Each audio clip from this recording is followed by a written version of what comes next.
So welcome to this presentation. Well, I cannot really call it a presentation, but it's an how to attract people to the DLUX project. I'm Maxime Coulombe, a committer in the DLUX project, and soon, I guess, project leader, but there's some... you are? I am? All right. I thought there was some few politics problem with... but It's fine. it, I think Colin just wanted to be okay. official to the mayor. All right. All right, so I'm the project leader now. uh, so this presentation will be very short because my goal is not really to talk a lot, because the real thing that I want is to have a common discussion with all of you, because DLUX have problems right now, because there's not a lot of contributors to this project right now. If you take the times to look at the number of patch on Garrick that are being merged for the Barium release, I've condemned, and it's about 45 commits for 5 contributors. So it's not a lot for a complete development cycle. Of course, this metric is not really good, because we know that the quantity is not better than quality, but in this case it's a good indicator that something might be wrong. So why should we have some problem with contribution? I have a few guesses. So my goal here is really just to expose the problematic and try to open doors to discussion. So I'm not trying to pinpoint some things. I'm probably wrong of what I will say. It's just assumption. So one thing, it's because of internal commitment. Right now, it's really what the current contributors are facing, where DLUX is really a side project for everyone. So if our boss needs us somewhere, we need to do it. And depending on the side of the project, well, it can be the problem will be that we will not have time to contribute to DLUX, even answering question or ERC or email, but we're trying. Another thing could be that there's no interest in web development in OpenDaylight community.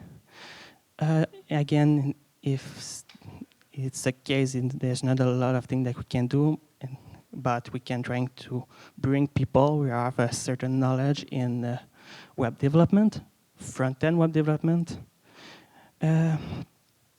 Other things for people who will have tried to starting with DLUX, but they run blocked. One thing, they can be find the project too complex or badly designed. For front-end people who are trying to get to DLUX, there are the things that they work with. It's ground, gulp, and they just need to run a command, and the project will be served somewhere. They can try modify file and have direct feedback. But in DLUX, we have a Maven layer because we need to create the bundle at the end.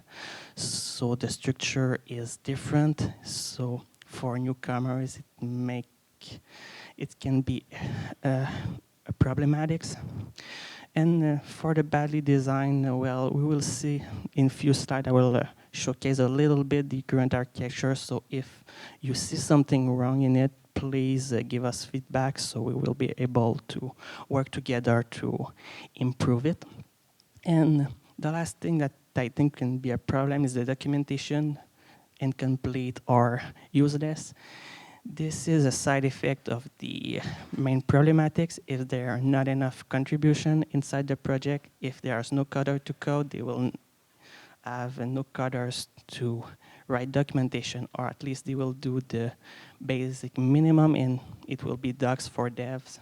For developers, we know how to work with DLUX. So what can we do to solve this? Trying to solve the problematics. It is the reason of this talk today. So, so the current state, I will just talk a little bit about DLUX. It's because I want that everyone here has a common knowledge about it, so we all be able to talk and try to gain solution and be able to find action. So, oh, all right, this from me. Sorry, I thought I was put more information of this slide, but it's okay. What is DLUX? DLUX is known by everyone as the user interface of OpenDaylight. Precisely, it's not just the user interface, it's a framework to help OpenDaylight project to build a user interface as the same state will be Swing for Java or Qt for C++.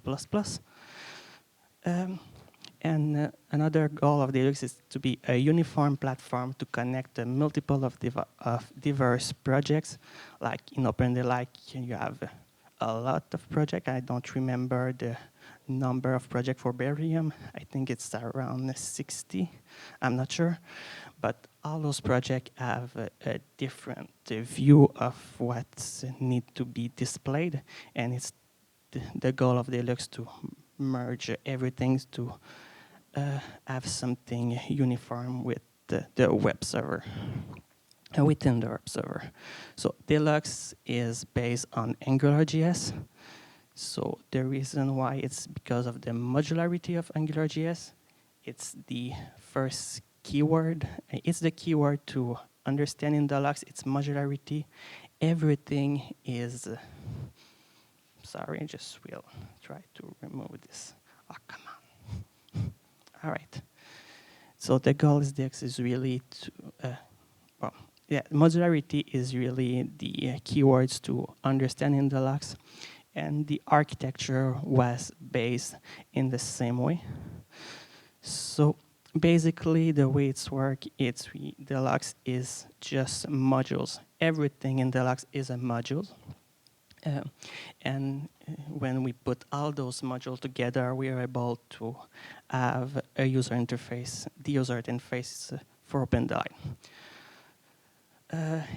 Like you can see, there's a few static modules that bar navigation, layout, cores, and dependencies. And inside them, you have the DLUX module. There are the internal and external modules. So an example of internal module will be the nodes module, topologies, or Yang UI. An external module is a feature provided by another project, so it can be a UFC, OVSDB, group-based policies. Yeah. So this is how this is designed. We use require.js, so the AMD approach, asynchronous module definition. So this way we are able to just load the files that needs to be used at the current moment, but it might be changed in the future because we're facing a bottleneck right now with this approach, because a lot of projects have a lot of files, and when it's time to load their projects, DLUX is slowed down because there's a lot of HTTP call that is done to fetch those files. So we will need to probably create bundles so it will be easier for the network and will be helpful for DLUX to not being slowed down. So with this, the current way more module DLUX have, easier it will feel for the users. So it's not really a good thing. Yeah, so I will finish this short presentation with the Brown proposal that I think will be useful for the DLUX project to be able to have other peoples to be involved in it, because the most part of OpenDaylight is Java. It's so it will be a good thing, I think, to be able to use more technologies, more up-to-date web technologies like Emacs script sys transpiler or TypeScript transpiler. because with those new technologies, there is more oriented object programming approach. So, so people would start with a good knowledge of OP can feel a little bit more in ease in that, and it will be a good thing also because we'll be able to use the future of JavaScript right now, because Emacscript 6 is the standard for the newest version of JavaScript. So it's not every browser that provide all the feature yet. So there are tools that allow you to use those feature by doing doing some black magics to let you use it without having a browser that support them. For example, could be the class keyword, use use async function or decorator as the same as Java, or you have arrow function. You can deal with the destructure also. So there's a lot of interesting feature that can be used if we use Emacscript 6 or TypeScript transpiler. And also a transpiler can compile to AMD. So this way, even if we do the change, they won't affect at all the other modules, because at the end it will still be JavaScript, and it will also have all the requirement that is needed by require.js to be able to load these modules. So a reason that's why it can also be useful, it's in your code you will not need to use a define or require callback definition. So your code won't be in an anonymous function anymore. So it will be more cleaner. So at the end it will be easier to read and understand for everyone. So an example here is an example of the current way to load a module inside the DLUX. So you have the definition where you set all your dependency that you need, and you inject them inside an anonymous function, and inside of it is the classic AngularJS toolchain. And if we try to see the same thing with the TypeScript, I don't know if we can clearly see, but you'll see that it's a little more easier to understand what's going on. Now there's no callback definition. Everything is at the same level, if I can say it this way.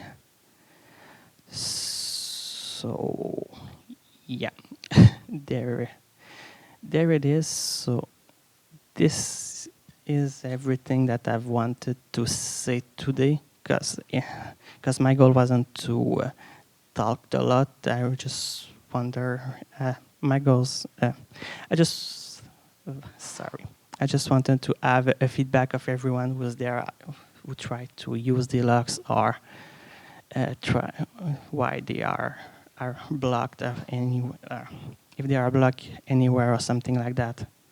So yes. So if anyone have question about the DLUX feedback or anything.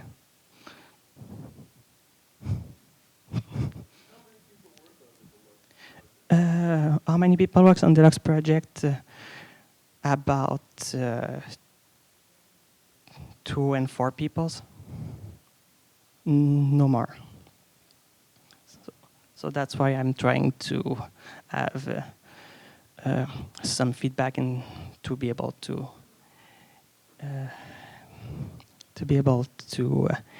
find a way to make people want to contribute to DLUX. You're seeking more contributors in this Yeah, I am. I think most of the patch are mine for the beryllium cycle. So, yeah. Any other questions? Yes? Is there any other framework or plugin used to have an interface of OpenDaylight? If there's no, there's no other interface to see things inside OpenDaylight, but maybe others company have their own things because OpenDaylight provide REST APIs. So if you are able to consume those API, you can display the data that you want. So that's the way DLUX work. There's nothing in the backend work done about. Instead, just serve files.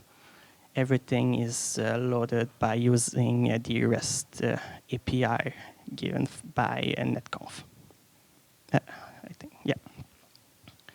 Other questions? Yes. What type of documentation is already online can be consulted? The current documentation is how to be able to create an external modules for, yeah, it's to be able to create an external module for beryllium, lithium. There's an archetype generator to do that also. I think there's also a documentation on how using Yang UI. Yeah, that's a good idea.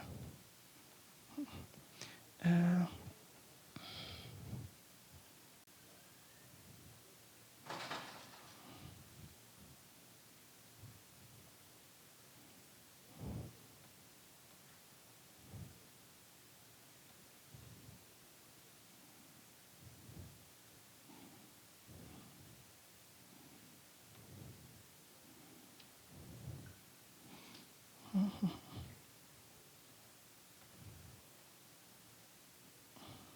let's try to this be able to see it. Yeah. So yeah, for beryllium, you have how to create a DLUX module for an external project. You have the same thing for lithium and also Yang UI. Yeah. This is all the documentation you can find. There's not really a lot of documentation on how to get into DLUX to contribute to it. The only way that you can do that is by looking at the code, and if you have questions or things that you don't understand, go on the ERC or sending email to the DLUX dev mail list. This will be the only way for now. Yes? Maybe a way to improve the visibility or the usefulness of this module, maybe to do an interface of what are the common questions used by the community about DLUX, build some documentation about it, like how to begin with this framework and things like this. Like if someone could ask something on IRC, you can add it so next people that will have the same question can see it, and the processes of using DLUX may be faster this way, and that can attract people to use it. Yeah. There was a video that happened during the last summit. There was a hands-on session on Deluxe, and I think that video is there on YouTube. Probably we can put it on the wiki, and if anyone wants to see it, it's a hands-on session where you are developing an application for Deluxe. So being a platform, say you have 5 different projects in OpenDaylight or 10 different projects. If they want to have their own UI, they have their own Yang model. All they have to do is they already have the platform up and running. They have to bring out their application and deploy it on a Karaf as a new bundle. It'll show up in the existing platform. So that's the